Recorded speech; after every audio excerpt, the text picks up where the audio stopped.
الحمد لله رب العالمين والصلاة والسلام على أشرف الأنبياء والمرسلين وعلى آله وأصحابه أجمعين رضيت بالله Untuk mendapatkan video-video ceramah terbaru, jangan lupa like, subscribe, dan share. رب اشرح لي صدري ويسر لي أمري واحلل عقدة من لساني يفقه قولي اللهم اجعل جمعنا هذا جمعا مرحوما وتفرقنا من بعده تفرقا معصوما. Kaum muslimin dan muslimat sidang jemaah maghrib menjelang isya yang dirahmati Allah. Kita lanjutkan kajian kita tafsir surah Al-Mursalat. Sudah sampai ayat 29 ya. Ayat 29. Jadi tafsir yang kita gunakan adalah tafsir Hasyiyah Sawi ala tafsir Jalalain. Nanti kita juga akan menggunakan tafsir yang lain. A'udzu billahi minasyaitonir rajim. Bismillahirrahmanirrahim. Intaliqu ila ma kuntum bihi tukadzibun. Ya. Coba diterjemahkan. Akan dikatakan pergilah kamu mendapatkan apa azab yang dahulu kamu dustakan. Ya, ini pusing kita dengar terjemahannya. Ulangi sekali lagi, Mas. Akan dikatakan ya terus pergilah kamu mendapatkan apa azab yang dahulu kamu dustakan. Sebenarnya tafsirannya jauh sekali dari terjemahan. Ini kondisi ketika seorang berada di padang mahsyar. Makanya Al-Quran itu sifatnya adalah ilmu yakin.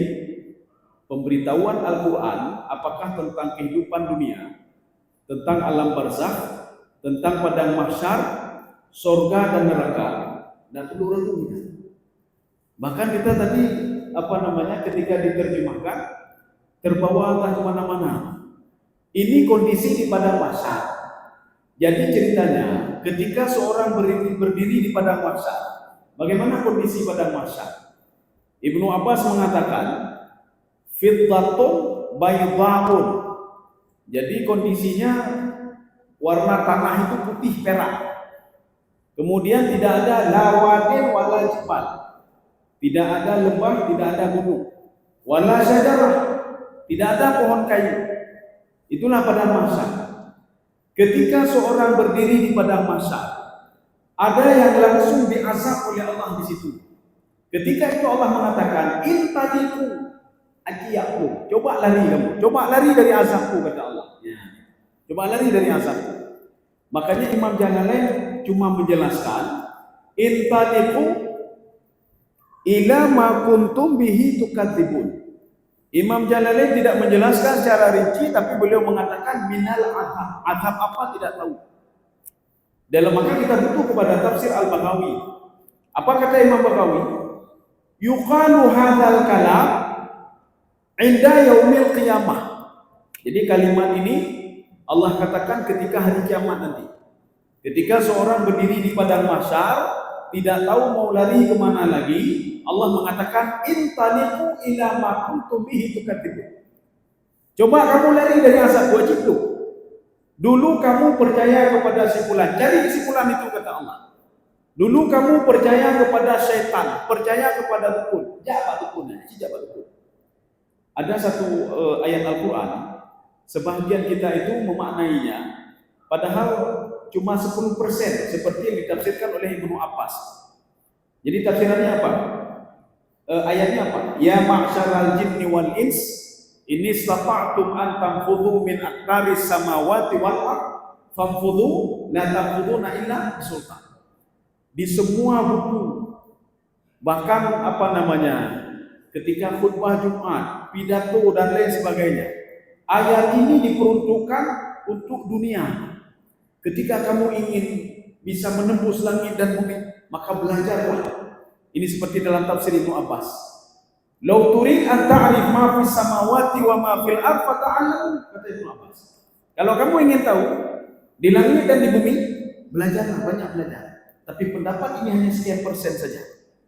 Sedangkan 90 pendapat itu mengatakan, termasuk di situ tafsir Ibnu Katsir, tafsir At-Tabari, tafsir Sawi sendiri, tafsir Jalalain, dan beberapa tafsir yang lain, Imam Syarawi juga.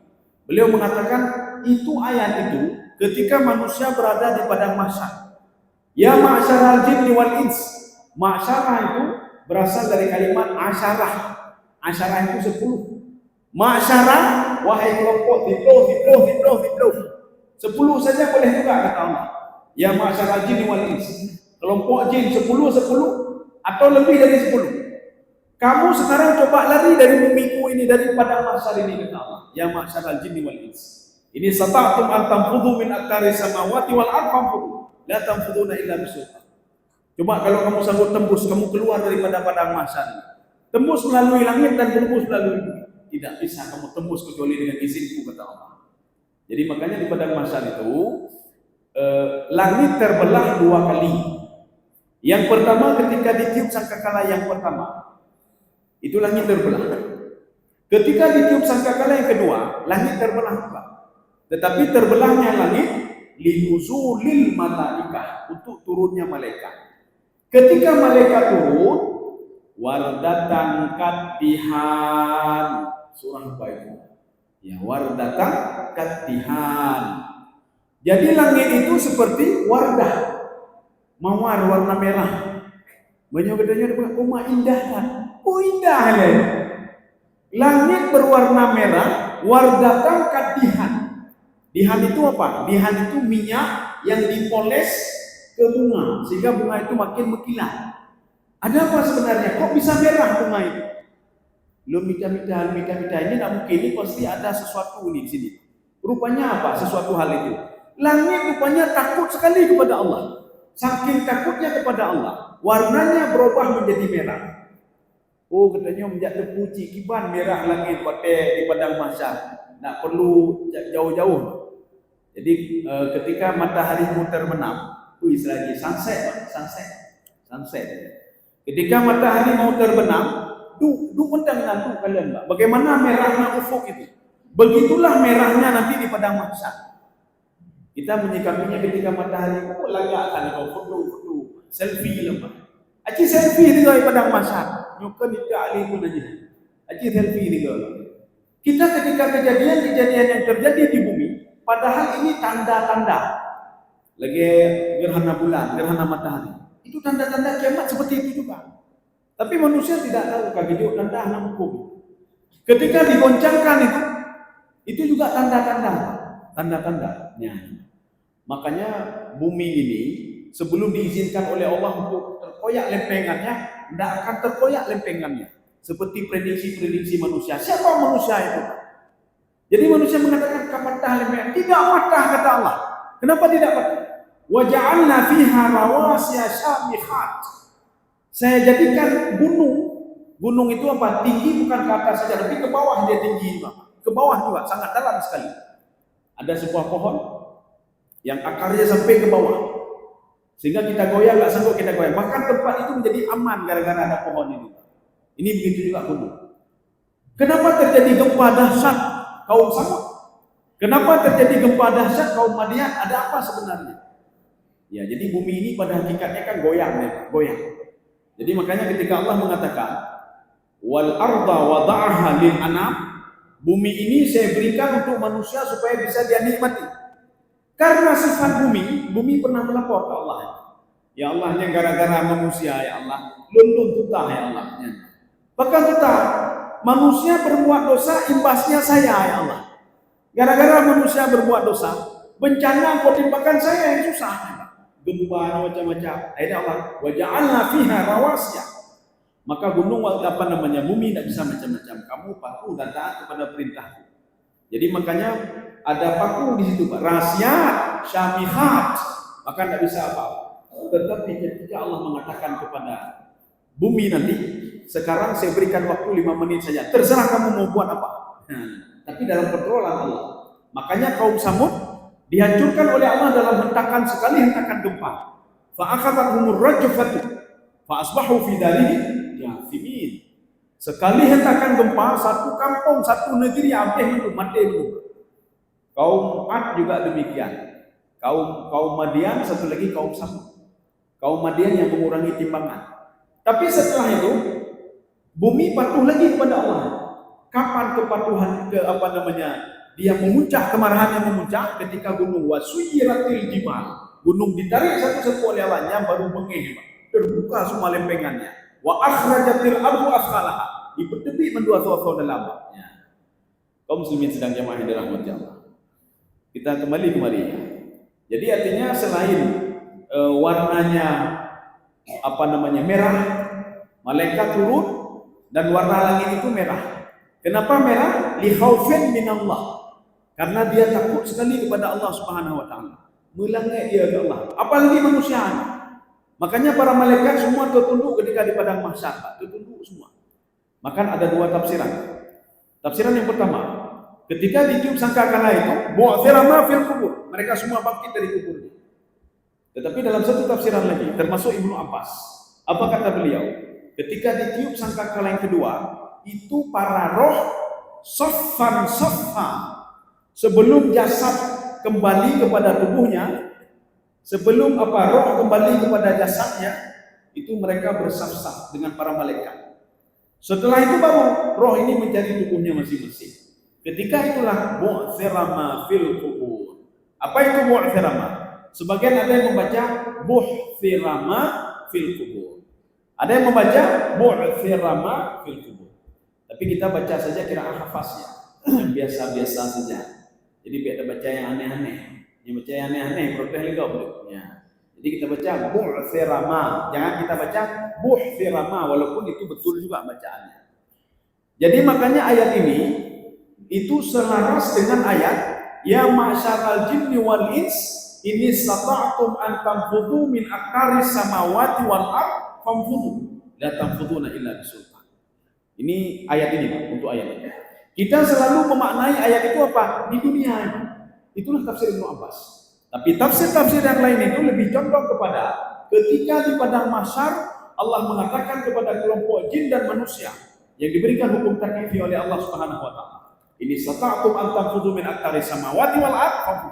Coba keluar dari langit, dari padang mahsyar ini untuk menembus padang mahsyar, untuk tidak menerima azabku. Coba keluar. Atau lebih langit itu pintu baru saja terbuka, turun malaikat. Coba lewat langit saja. Tanfudhuna, kamu tidak sanggup kata Allah kecuali dengan izin. Malik yaumiddin. Malik ini artinya apa? Malikun kata Imam Al-Baghawi, Malik yaumiddin atau Malik yaumiddin, allazi ya'muru wa yanha.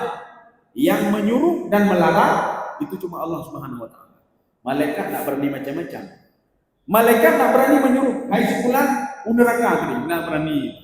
Sebelum perintah Allah Subhanahu wa taala kepada malaikat, mana perintahnya? Khudhuhu faqulluhu thumma al-jahima salluhu. Baru malaikat patuh kepada perintah Allah untuk mengikat tangan penghuni neraka ke belakang. Ini maknanya faqulluhu. Ikatlah tangannya ke belakang. Ya. Kaum muslimin sekalian jemaah yang dirahmati Allah. Ini kejadiannya pada masa. Tetapi ini tidak ada di dalam tafsir Jalalain. Tidak ada dalam tafsir Sawi. Tidak pernah beliau mengungkapkan ini kejadiannya pada masa. Tapi Imam Al-Baghawi memberikan sinyal, memberikan kode. Ini istilahnya kajian semiotik. Jadi diberikan tanda-tanda ini ketika di padang mahsyar ini. Mana buktinya? Kita lihat ayat selanjutnya. Ya, lihat ayat selanjutnya. Kalau ini betul-betul di padang mahsyar. Kita sambung. Intaliqu ila dhillin dhi thalathi syu'ab. Ya, coba dibaca. Pergilah kamu mendapatkan naungan dalam asap api neraka yang mempunyai 3 cabang. Ya. Kita kadang-kadang enggak paham. Pergilah kamu mencari naungan. Kok naungan? Ada naungan apa masalah? Naungan asap api neraka. Bagaimana naungan asap api neraka? Rupanya begini. Intaliku ini itu maknanya intalik itu berpindah. Berpindah dari satu tempat ke tempat yang lain. Ini berasal dari kalimat intalaka yang taliku. Intaliku maknanya sekarang coba kamu lari, coba kamu pergi. Kalau yang tadi intaliku, sekarang coba kamu keluar dari padang mahsyar. Coba kamu keluar. Coba kamu keluar dari azabku, tidak sanggup juga kata Allah, kecuali dengan izinku. Kalimat yang kedua, intaniku, karena susah kamu, panas sekali, sekarang pergi ke sana kata Allah. Allah menunjuk kepada mereka untuk pergi ke sebuah tempat. Jadi begini, neraka itu kan ada lahap. Ya, lahap itu artinya percikan-percikan api neraka. Dari api neraka itu, ketika keluar percikan apinya, itu ada keluar 3 asap. Asap ini bisa dilihat di padang mahsyar. Seorang belum masuk ke neraka, tapi dia sudah bisa melihat 3 asap ini. Ini namanya thalatha syu'ab. Ya, thalatha syu'ab. Syu'ab ini sya'biyah. Sya'biyah itu itulah apa namanya? Luapannya. Coba kamu, jadi waktu itu uapnya itu kan warna hitam, asapnya warna hitam. Jadi ada 3. Satu di atas mereka, sebelah kiri mereka ada juga, sebelah kanan ada juga. Mereka berpikir, biasanya kalau awan hitam itu kan bisa untuk berlindung. Ya, langit kamera, ya langit kamera. Matauro kasuku, taplungnya taplung mana mak? Hoyak plung, ditunjuk oleh Allah. Pergilah ke asap itu kata Allah, berlindunglah di situ. Padahal asap itu lebih panas lagi, lebih dahsyat lagi panasnya. Ya, maka Allah mengatakan intaniku, pergilah kamu. Ya, kalau di dalam bahasa Imam Baghawi, Imam As-Sa'di, siru itu apa? Jalanlah kamu, jalanlah. Penggunaan kalimat saraya siru itu kalimat malam, artinya apa? Gelapnya, gelap itu menurut beliau. Jadi artinya kondisi waktu itu ketika datang awan itu agak gelap, agak gelap itunya, tempatnya agak gelap. Intaniku ila dhillin. Sekarang kalau kamu ingin bebas dari apa namanya? Panasnya neraka kata Allah, kamu pergi ke bawah awan itu, menggeplung ke bawah awan itu. Jadi orang-orang kafir, orang tidak patuh tadi, orang yang berbuat maksiat tadi, dia lari ke bawah awan tadi. Rupanya sampai awan itu makin panas, makin tuh, lebih tuh rupanya. Kenapa lebih tuh? Awan hitam tadi berasal dari neraka. Awan hitam tadi berasal dari neraka. Jadi neraka karena sudah apa namanya panas sekali, asapnya keluar. Yang keluar cuma 3 saja. Dhi thalathi syu'ab. Dhi ini maknanya zu. Jadi bisa dhi, bisa zu, bisa za. Maknanya memiliki. Api neraka yang hebat tadi, dahsyat tadi, memiliki 3 awan. Awan hitam. Maka nanti di padang mahsyar, kalau kita lihat awan hitam nanti, itulah awan hitam yang disebutkan oleh Allah di sini. Maka Allah mengatakan kalau kamu ingin selamat lari ke awan hitam itu, menggeblung. Pada geblung makin suhu awan hitam itu. Dia makin panas. Kenapa makin panas? La dhalilin wa la yughni minal lahab. Ya, coba dibaca lagi, Pak. Yang tidak melindungi dan tidak pula menolak nyala api neraka. Ya, sekarang kita terima sesuatu dulu. Wala la dhalil. Kalau dalam tafsir Jalalain beliau mengatakan dhalil itu apa? Kanin. Dhalil itu dhillun, dhillun itu tempat teduh. Tetapi dalam tafsir Jalalain beliau mengatakan kanin. Kanin itu apa? Satir. Satir itu apa? Pelindung. Jadi tidak ada pelindung apa-apa. Jadi apa namanya panasnya matahari waktu itu tidak bisa dilindungi dengan awan itu. Jadi tidak bisa. La dhalil, la kanin. Awan itu tidak bisa melindungi kamu, bahkan makin panas lagi kamu. Lagi katanya ketika na pun lagi mbak rindang, taplung kenan, rupanya makin parah lebih, tak lebih gelantu lebih. Jadi artinya tidak bisa memberikan perlindungan. Ini makna la tadi. Dalam tafsir As-Sa'di, apa kata Imam Sa'di? La rahata wa la tuma'inah. Rahah itu apa? Rahah itu tidak bisa beristirahat kita di padang mahsyar. Nggak bisa beristirahat. Jadi makanya kan nanti ada 2 kelompok, Kelompok yang digiring ke neraka itu, mereka hidup dia, mau plung lebar. Maka mereka sudah terasap, bukan di padang mahsyar saja sebenarnya. Dari dunia sudah terasap mereka. Ketika saya ketemu sudah terasap. Ketika di alam barzah sudah terasap. Di neraka begitu juga. Maka satu hari itu kata Rasulullah SAW, khamsina alfasana, 50.000 tahun lamanya. Sehingga sahabat bertanya kepada Rasulullah, ya Rasulullah ma'atwalahan. Begitu panjangnya masa itu ya Rasulullah sambil tersenyum mengatakan apa? Tidak bagi orang beriman. Orang beriman itu menunggu padang mahsyar itu di padang mahsyar kantidhari salawatil khams. Seperti menunggu salat 5 waktu. Yo katanya ada preh dengan Isya, ada duduk kan Isya. Nanti abe isya bakal duduk tak istirahat kah tubuh. Tubuh amin aja abe kita pergi kerja sudah zuhur. Begitulah kondisi di padang mahsyar nanti. Itu bagi orang beriman kata Rasulullah. Tapi bagi orang yang tidak beriman kamu berdoa amal ibadah dan kabutan. Ibadah tak ada apa-apa tak ada. Maka manfaatkanlah dua ibadah. Ini kalau versi tafsir Ibnu Abbas. Tapi kalau tafsir lain kan tidak seperti Ibnu Abbas tafsirkan. Dalam tafsir Ibnu Abbas, ketika beliau menafsirkan ayat, nanti ketika di padang mahsyar, yunabba'ul insanu bima qaddama wa akhar. Pada hari itu Allah Subhanahu wa taala memberitahukan kepada kita bima qaddama. Amal ibadah ini terjemahan dulu. Amal ibadah sebelum kamu mati. Ya, nampak. Amal ibadah sebelum kamu mati. Wa akhara, dan amal ibadah yang belum kamu lakukan lagi. Jadi waktu meninggal dunia, umumnya umrah belum, haji belum. Geberteh ya Allah, rot umrah belum, haji belum. Tapi kalau ditangkap kalinya yang kebelah tu. Umat saya belum beribadah, saya belum ini, saya belum itu. Mantu kepedulian Allah Subhanahu wa taala. Ibadah yang sudah kita lakukan sebelum mati dan ibadah yang belum kita lakukan ketika kita meninggal. Ini terjemahan. Tapi di dalam tafsir Ibnu Abbas, apa kata Ibnu Abbas? Yunabba'ul insanu bima qaddama wa akhar. Amal ibadah manusia itu dua. Ada amal ibadah sebelum mati dan sebelum mati. Ya, sebelum mati salat, kita puasa, kita bangun tahajud, kita baca Quran, kita bersedekah, kita puasa sunnah, kita ibadah sunnah, kita salat qabliyah dan lain sebagainya. Kita bantu orang lain. Amal ibadah setelah mati apa? Setelah mati kata Ibnu Abbas tiga. Sedekah jariyah. Sedekah jariyah yang dimaksud di sini adalah wakaf produktif. Kita pernah mewakafkan ke masjid sajadah, sajadah tadi atau meja tadi. Semasa meja ini dipergunakan, waktu kita ini bertanggung yang pahala mengalir terus. Ketika kita meninggal dunia, mengalir terus pahalanya. Kemudian sedekah jariyah, au ilmin yuntafa'u bih, atau ilmu yang bermanfaat. Bagaimana ilmu yang bermanfaat? Tak pernah kok.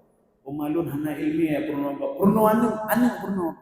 Tak pernah anu cara jauh bina. Nu cara semayang bina, nu Fatihah. Bela le kita yang dapat Fatihah kok kamu nang kau. Anak-anak rohnya baca Fatihah lama. Jadi makanya sebenarnya kalau ingin mencari pahala mudah sekali. Cari pahala di rumah jadi pahala. Purnoan. Maka Rasulullah pernah mengatakan begini. Rugi sekali seorang itu tidak bisa masuk ke dalam surga, padahal kunci surga ada di rumahnya. Ya. Dan kunci surga di rumah. Nama rumah Pak. Padahal kunci surga ada di rumah.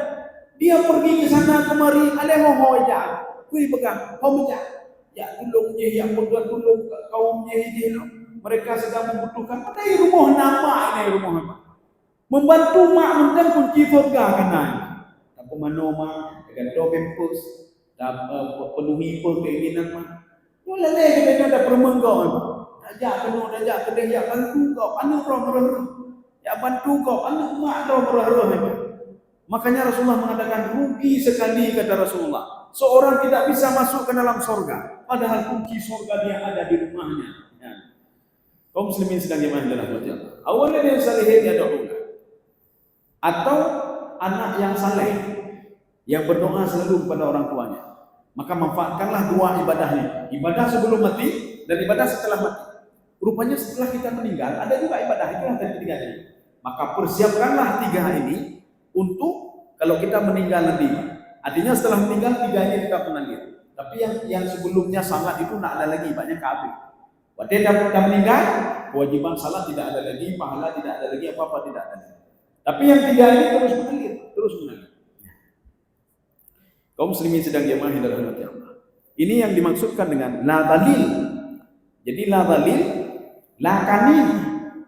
Atau ada dalam bahasa lain, la yudhalliluhum minal azab. Jadi tidak bisa memberikan mereka itu keteduhan dari azab Allah Subhanahu wa taala. Nyan menyopada masyarakat jelas itu sudah jelas azab. Nyan di azab. Makanya nanti kan ada dua kelompok. Ada kelompok yang tidak patuh kepada Allah. Ada kelompok yang patuh kepada Allah Subhanahu wa taala. Ini seperti yang dijelaskan di dalam kitab Iqadul Himam fi Syarah Al-Hikam. Jadi kitab Al-Hikam itu disyarah lagi, Pak. Sehingga tebalnya itu luar biasa juga. Di situ diungkapkan manusia itu ada dua kelompok. Ada kelompok yang tidak mau diatur, ada kelompok yang mau diatur. Demikian pula nanti di padang mahsyar. Kelompok yang tidak mau diatur, artinya di padang mahsyar dibiarkan begitu saja oleh Allah. Anda mau tadi ubah, dibiarkan saja masuk tanahnya sebelum dia masuk ke dalam neraka. Sedangkan kelompok yang kedua adalah kelompok yang mau diatur. Kelompok inilah yang dihisap oleh Allah Subhanahu wa taala. Sedangkan kelompok yang tidak anda perlu hisap, tidak perlu dihisap. Mau dihisap apanya? Orang kafir mau dihisap apa orang kafir? Mau diperhitungkan apanya? Mereka sudah jelas masuk ke neraka, dipasol di dalam neraka. Iblis mau dihisap apanya? Yahudi mau dihisap apanya? Mau kita hisap Yahudi. Ibadahnya, ibadah Yahudi. Dalam hadis Aisyah, Rasulullah mengatakan, seorang itu tidak akan diterima amalnya kalau dia tidak beriman kepada Allah. Jadi walaupun dia itu dermawan sekali, dia bantu dia. Maka perbuatannya ini kata Rasulullah tidak diterima oleh Allah. Aisyah bertanya, kenapa ya Rasulullah? Karena dia tidak beriman kepada Allah Subhanahu wa taala. Makanya tidak dihisap lagi. Yang dihisap ke orang temayang, Pak. Yang dihisap orang temayang. Yang dihisap ke orang haji, orang umrah, orang baca Quran, orang bertahajudnya yang dihisap. Cuma masalahnya kita minta kepada Allah, karena dihisap itu ada dua. Dihisap yang pertama namanya al-ardu. Ardu namanya. Ardu itu apa? Dinampakkan. Rasulullah mengatakan kepada Aisyah, wahai Aisyah, kalau nanti di padang mahsyar kalian dinampakkan saja amal ibadah kalian, tidak ditanya apapun oleh Allah, selamat kalian. Hisab yasira, selamat. Tetapi kalau seandainya ditanya, urun temayang, urun haji dan lain sebagainya. Hai, nyo haji pekan lagi nyo. Ya, nyo kaitannya enggak palau. Nyo anu pekan merah-merah, nya enggak kurang. Maka kita nyo oleh Allah. Kalau sudah ditanya kepada Rasulullah, idza nuqisha udhiba, sudah jelas dia akan diazab. Inilah yang dikatakan oleh Imam Sawi. Yang masuk ke dalam neraka itu adalah wa in kana mu'minan. Walaupun dia orang mukmin, zalim, orang yang zalim. Zalim bagaimana? Ganyan kesemayang, ganyan ahli salat ahli salat, ahli tahajud, ahli mandu ahli kaya mak. Demenak pi ahli je, demenak pi ahli, ribah pi ahli, mandum ahli kaya mak. Ibadah ahli pada malam, tahajud dengan malam, demenak kau pi ahli, maksiat pi ahli, mandum ahli kaya mak. Maka karena mandum ahli, maka pertama dalam neraka ini lihat. Kenapa pertama dalam neraka? Salatnya tidak bisa membentuk karakter dia. Ibadahnya tidak bisa membentuk hati dia, sehingga hati mentempuh kegop dengki kegop. Maka gedek dalam neraka untuk menghilangkan sifat ini. Kalau dia pernah makan haram, dia salat tapi makan haram. Makanya dibakar di neraka untuk apa? Untuk menghilangkan yang haram tadi. Mana buktinya? Ketika seorang sudah dibakar di neraka, Allah memanggil para malaikat, coba mandikan dia dulu. Ketika dimandikan, fana bata sya'ruhu, maka tumbuhlah rambut-rambut yang bagus kembali, bukan rambut haram. Tumbuhlah daging wana batalahmuhu, tumbuhlah dagingnya kembali. Jadi makanya kalau kita mungkin seumur hidup dalam mudik umur 50 tahun, 20 tahun tak baju harum. Tak baju harum, tak jok, tak baju harumnya, baju harum. Akhirnya apa? Daging ini haram, sudah jadi daging haram. Maka ibadah itu pun susah. Di dalam kajian kitab Sirajul Talibin, syarah dari Minhajul Abidin, kita harus hati-hati dalam makanan, kata beliau. Hati-hati dalam makanan. Makanan yang halal saja harus hati-hati, apalagi yang haram.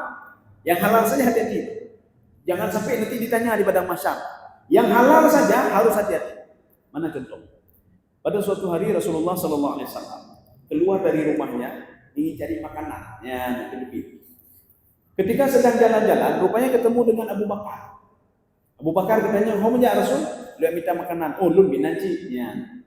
Rupanya ketika itu ketemu lagi dengan Umar bin Khattab. "Mau ya?" "Oh, pahala." Tiga-tiga dari makanan. Rupanya ketika itu ada seorang pemuda. Dia memang sudah bernazar. Ya. Kalau ketemu Rasulullah, nyanna kameng paling gede. Artinya disembelih, diambil susunya, kemudian diberikan kepada Rasulullah. Waktu itu Rasulullah karena pergi dengan dua orang sahabat, maka tiga-tiga ini Abu Bakar mengatakan, "Oh, mau untuk dengan Rasul." Kan juga itu anam pemain. Lagi tanya udah jak ngurun kai duri kan, "Oh, mau untuk udah jak ngurun pula." Yohana jak itu anam pemain tepu. Rupanya ketika itu pemuda ini mengatakan, "Ya Rasulullah, masuklah ke rumah saya. Saya sudah berjanji untuk menjamu engkau ya Rasulullah. Sebelum dagingnya masak, minum dulu susunya." Umar mengatakan, "Umar, nyo banta tepi ka gratis mendung," kata Umar. Akhirnya apa? Makan daging lagi ya, kan berarti daging loh. Ya. Rasulullah mengatakan ketika itu menyikapi pernyataan Umar, wahai Umar, yang kamu makan ini kan halal kata Rasulullah, akan dimintai pertanggungjawaban oleh Allah. Ilakai pertanggungjawaban Allah. Susu yang kamu minum halal, susu tadi. Dari siapa? Dari seorang pemuda yang hatinya bersih, memberikan sesuatu kepadamu. Tapi akan dimintai pertanggungjawaban oleh Allah Subhanahu wa taala. Ya. Ini dia pikir halir-halir dari pertanggungjawaban. Kemudian di dalam kitab Sirajul Talibin, syarah dari Minhajul Abidin, di situ dikatakan oleh Imam Ghazali, ya di dalam Minhajul Abidin, walaupun sudah disyarah juga. Seorang itu dalam menjaga makanan halal saja, ketika berlebihan makan yang halal, fudulil halal judulnya. Jadi ada makanan halal tapi sudah berlebihan, kabeteng itu dapat jauh, maka ini juga akan membawa kepada yang haram, kata beliau. Ketika membawa kepada haram, apanya yang haram? Gara-gara luka kejung. Sedangkan Allah sudah mengatakan wala tusrif, jangan berlebih-lebihan. Perut manusia itu kan 3, ada makanan, ada air, ada udara. Menyo makanan mandum, hana doa apa? Menyo angin mandum, kalau lagi kompresor. Furaya apa? Furaya api hana dengar lepu-lepu. Fu raya. Oh menyo lei lemah haji. Gimana cara? Benar lehe-lehe. Ada makanan, ada minuman, ada air. Makanya Imam Ghazali mengatakan, kalau sudah berlebihan maka itu haram, dosa. Walaupun tidak ini juga syubhat paling tidak. Karena kita sudah mengkonsumsi yang lebih tadi, yang syubhat dan haram tadi, maka akan membawa kepada malalun fil ibadah. Bosan untuk beribadah. Maka habis kita buka puasa 4 bulan Ramadan, waktu buka puasa tak dapat jauh-jauh lemok piring. Yang kata tu boleh, yang berlebihan. Datanya pekan head. Yang paling parahnya lagi tumitul kalbah, menutup pintu hati. Orang yang banyak makan pintu hati kan tutup, Pak. Sehingga dia mudah untuk berbuat maksiat. Kaum muslimin sedang jemaah yang dirahmati Allah, apalagi yang haram. Yang halal saja artinya disuruh jaga-jaga oleh Rasulullah SAW. Dia jaga. Alanya yang ada kapeng lo ni betul pengen kita tapi jaga. Jangan sampai membuat kita itu susah beribadah nanti, Pak. Susah beribadah. Kita kembali kemari. Wate 2 menit itu. Oh, na wate 30 menit itu. Hokanya. La dalile wala yughni minal lahab. Saya minta diterjemahkan wala yughni minal lahab saja. Dan tidak pula menolak nyala api neraka. Dan tidak pula menolak nyala api neraka. Siapa yang menolak itu? Kita kan tidak paham, Pak. Ini maksudnya begini. Wala yughni minal lahab. Seorang tidak bisa lari dari percikan api neraka ketika di padang mahsyar. Di padang mahsyar saja api neraka ye padang mahsyar. Apalagi dia masuk ke neraka. Maka ini Allah katakan wala yughni minal lahab. Seorang tidak bisa lari. Tidak bisa lari. Lu menjaplu. Makanya Allah katakan, ya ma'syaral jinni wal ins, ini sata'tum an tanfuzu min aqari samawati wal ardh. Belum haji belum. Coba kamu lari. Itu pintu langit sedang terbuka itu. Coba kamu keluar dari sini kamu lari. Atau kamu lari dari bawah ini, kamu lari kemana kamu suka. Bisa apa? Anak mau jauh. Ini makna la yughni. Ya la yughni minal lahab. Lahab ini percikan api. Ibnu Abbas ketika beliau menafsirkan ayat tentang ini juga, tapi di dalam surah lain, Pak. Tad'u man atbara wa tawalla. Rupanya api neraka itu kenapa dia pergi ke padang mahsyar?